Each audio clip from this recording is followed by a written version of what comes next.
Greetings, mortals. It is I, Remortis.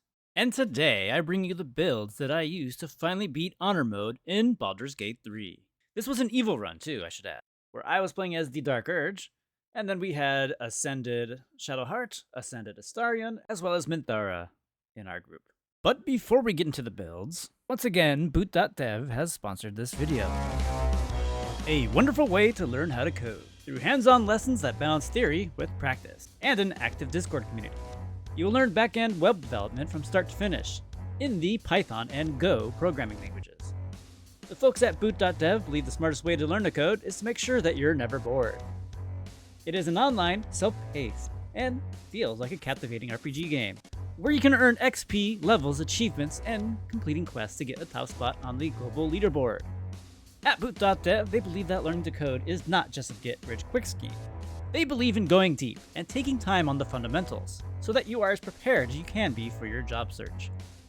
That being said, programmers have an amazing earning potential. According to Stack Overflow, the median salary for back-end developers in the US in 2023 was over $100K. If you ever wanted to learn how to code, be sure to check out Boot.dev and click the link in the description box and use my code to get 25% off your first payment. That's 25% off your first month or your first year, depending on the subscription you choose. But fear not, they never want a student feeling like they spent money on something that isn't helping them. So they will also offer a 30-day no questions asked refund policy and a free demo of every course and its interactive features. So be sure to check out Boot.dev, a pretty sweet way to learn how to code. Now on to the video. As for our builds, with the Dark Urge, I decided to go with a Dwergar instead of the White Dragonborn, and we went with a Rogue Gloomstalker build, mostly using dual-wield crossbows. And with Shadowheart, we ascended her with her Sharon Goodness due to an action she can do in Act 2, where she gets a lovely spear. And her build ultimately ended up as 6 levels of Monk, 4 levels of Rogue, and 2 levels of Cleric. And we'll get more into that later. And for Asterion, we also ascended him, and we decided to lean into some of the items you get from Cazador. So we made him a bit of a Arcane Trickster Wizard hybrid. And that was a really fun build, which we'll get into later as well.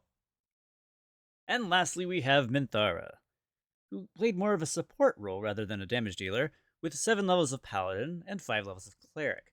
However, for the Paladin levels, I'm pretty sure we just left her as an Ancient's Paladin, mostly for the AoE healing and whatnot. And with her support and buffs to other characters, they just made them really powerful in combat. Alright, so with all this out of the way, let's just get right into the builds and we'll get into the game. Anyways, here is our run right before we fought the Elder Brain. As for the build, this is what we ended up with. With the 4 levels of Rogue, 5 levels of Ranger, and 3 levels of Fighter.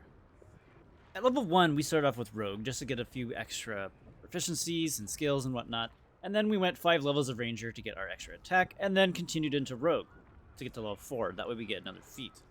And then for the last 3 levels of the game, we decided to go with Fighter, so that we get Axe and Surge, obviously, but then also get the Battle Master abilities to get a few different attacks from our ranged weapons or even melee.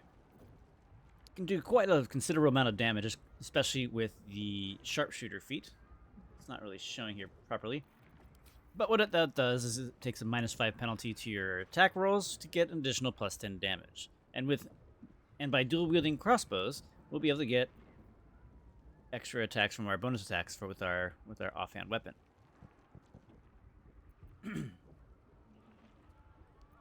So all in all, just from having the extra attack from Ranger and then having your extra bonus attack, we were able to do a considerable amount of damage. For the Ranger, we went with the Gloomstalker so that we get an even further additional attack on our first round of combat. And then for the Rogue, we went with a Thief Rogue so we get an extra bonus action. So all in all, we get about 4 attacks per round, including our bonus actions for our offhand shot. But then on the first turn of combat, we get an extra shot from Gloomstalker, and then we get even 2 more shots if we do Action Surge to get our attacks from our main hand. And as for our main weapon in the game is the Ne'er Messer, one of the best hand crossbows in the game. Granted, there's only like 3 or 4 actual hand crossbows, but nonetheless, this is a really good weapon because it turns all of the damage your weapon does to force damage. And at first I didn't realize how impactful that was, considering that there are a lot of enemies that are resistant or flat out immune to piercing damage. Whereas the Nether Mister says, screw all that, we're going to hit you anyways with Force, which is one of the most unresisted weapon types in the game. Not to mention that's really good at blowing up objects too. And as you can see here, we're currently sporting a lot of the ball armor type and assassin-y type armors that you get throughout the game. We have Ceravoc's helmet. Ultimately, this is just going to make it so we don't get frightened, and then on top of that, we get a higher crit chance, basically, by lowering the roll we need by 1.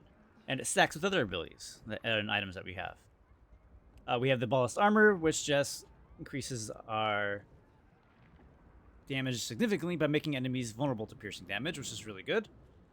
This is ideal on another type of character. However, all of our other characters aren't really going to be in the melee and probably going to be wanting to wear a different type of armor.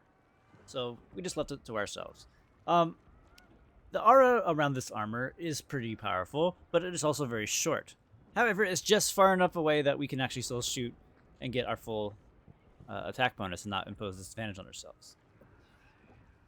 For our gloves, we have the Gloves of Archery here. It's nothing crazy. It just adds 2 extra damage on each of our strikes with our ranged weapons. For boots, we just have these little crappy boots that give us long strider and also gives us a little bit of athletics. Obviously, there are probably better boots that we could be wearing. For our necklace, you get this from Act 1 by exposing Kaga or just killing her and taking this off of her corpse. And whenever you get healed, you'll do an extra 1 to 6 poison damage. And there are a few ways that we'll be getting ourselves healed, either by potions or from having Minthara or somebody else cast a heal on us. And then you get your Strange Conduit Ring and our Caustic Bandage, which are just pretty solid damage riders. Strange Conduit Ring is really fun, especially if you're using concentration abilities, such as Hunter's Mark or things like that nature. And then for our melee weapons, we're just using other weapons that reduce our crit chance even further. The Knife of the Undermountain King, which you can get from Act 2 from the Githyanki Crash. And then we also have the Dagger from Orin. And if you have it in your offhand, you can get True Strike, Riposte, blah, blah, blah. But none of that really matters because we're really just holding this for the armor class bonus, but also the reduction to our crit chance even further. And then as mentioned before, our main crossbow that we're using was the Nether Mister, which converts all of your attacks with that weapon into force damage. And this also applies to sneak attacks with this weapon as well. So you can get force damage sneak attacks. Pretty neat.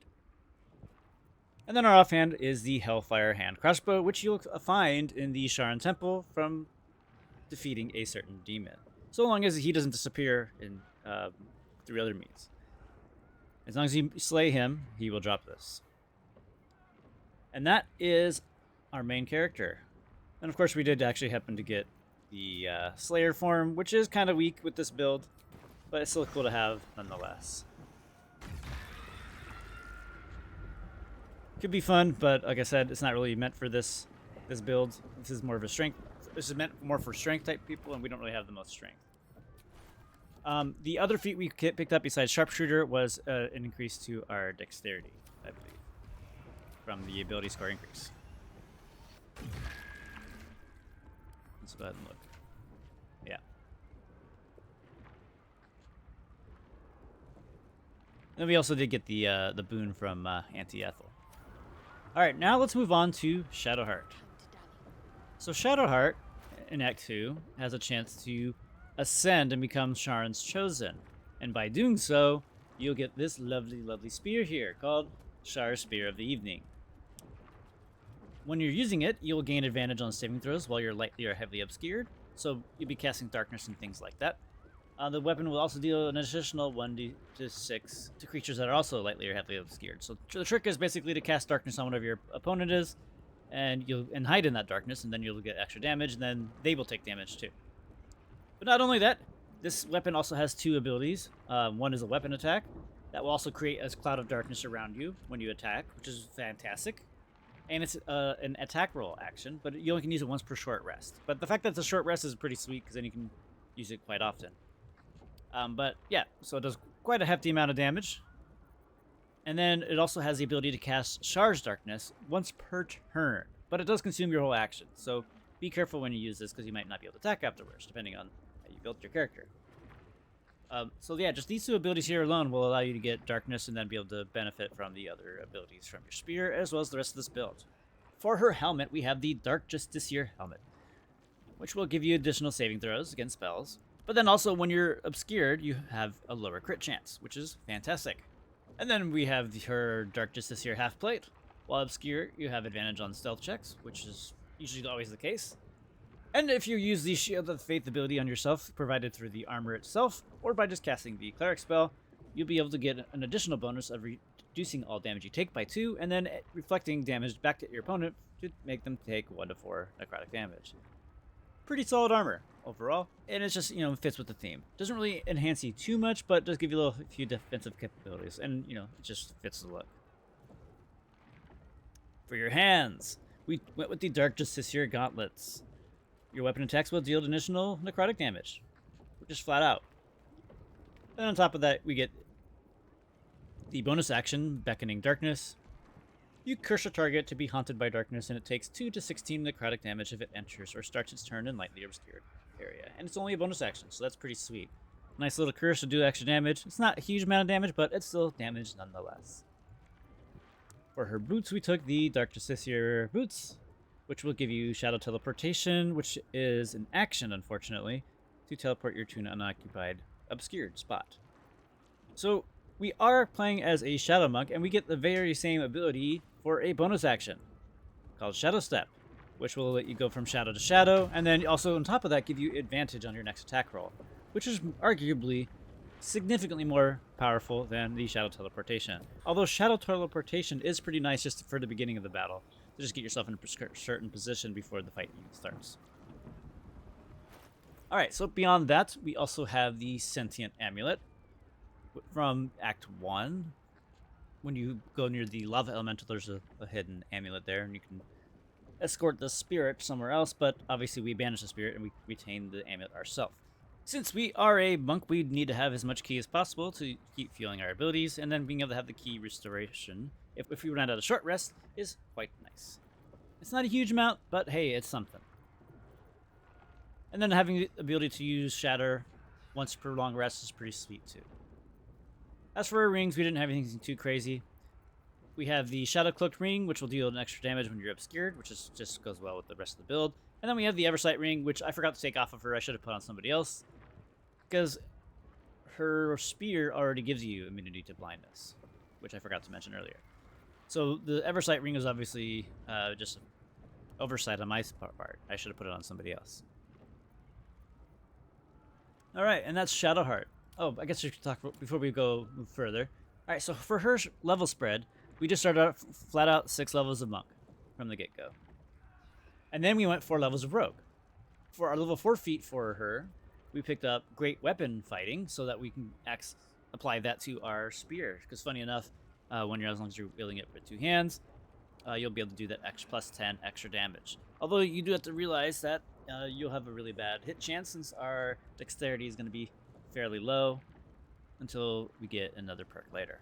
And then we picked up Rogue to get us sneak attacks, and then also we went Thief Rogue, because why not? It's Thief Rogue. We're a monk, and monks love having the extra bonus action. And then for that level 4 feat, we went with Athlete to increase our dexterity plus 1, since getting just a full plus 2 dexterity from the ability and score increase won't do as much, because that'll leave us at 19.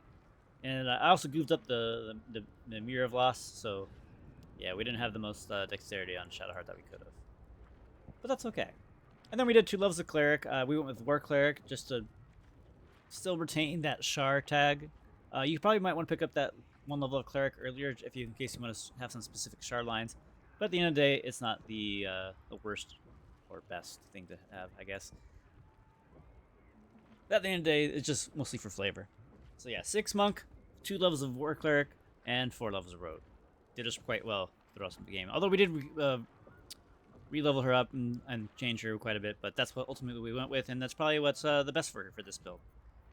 And then for her ranged weapon, we just did one that reduced her crit chance even further, and also let you do a little extra damage with this weapon. So that's Shadowheart for us. Oh, I guess I should mention her cape is just a cloak of protection to just give a little AC and saving throws. And there she is. Alright, on to Minthara, who we made as our support character, more or less. We have her as 7 levels of Paladin, and more specifically, we went with the Oath of the Ancients so that we could have Healing Radiance, which is an amazing healing aura. Pretty solid ability. The main reason we wanted to have that, not necessarily for the healing part, but for to chain off with the Whispering Promise. Whenever you heal a creature, it gives an additional 1d4 attack rolls and saving throws. So basically, it gives Bless for free whenever you heal somebody. And then we also combo that with Hellrider's Pride, which we managed to nick off of Zevlor. Whenever you heal another creature, it also gains resistance against bludgeoning, piercing, and slashing. So not only do they get blessed, but we also give them resistance too. So that is quite nice, and especially on an AoE heal, it's just lots of value. For her helmet, we were kind of just goofing around, and we went with Circle of Bones to give our undead minions resistance to bludgeoning, slashing, and piercing. Since we have Asterion using quite a bit of undead minions, but it's not the hugest part of the build. It's just something I did for fun. For her cape, we just went with Cloak of Elemental Absorptions to absorb elements and take a little bit less damage and deal a little extra damage on her next attack, but most of the time she didn't really attack that often, to be honest. For her armor, we went with the Dwarven Splint Mail to make her take a little bit less damage and also give her a little bit more health and to help maintain her concentrated spells. As you can see here in my inventory, we do have the Grim Skull Helm. This has probably been a better helmet for her to wear. And then we also utilize the Radiant chest piece, since mostly we did a lot of the Radiant stuff with her earlier. But I think at a certain point I said screw that because it kept goofing up with Shadowheart, who wants to have darkness, and then Minthara just kept lighting the whole place up on like it's some kind of festival or something like that. So we ultimately got rid of that chest piece and went with the Dwarven Splint Mail. Alright, for her boots, we have the Boots of Elemental Momentum. Whenever you deal blah blah blah blah. Whenever you deal elemental damage with the cantrip, you gain momentum. These boots are pretty much wasted on her because we don't really do that with this character. Her necklace is just another way to get some more healing to combo off with her other ring and her gloves. And her other ring is the Coruscation Ring to illuminate areas after to apply radiant orbs to any time that she basically does holy damage. So something like Spirit Guardians, for example.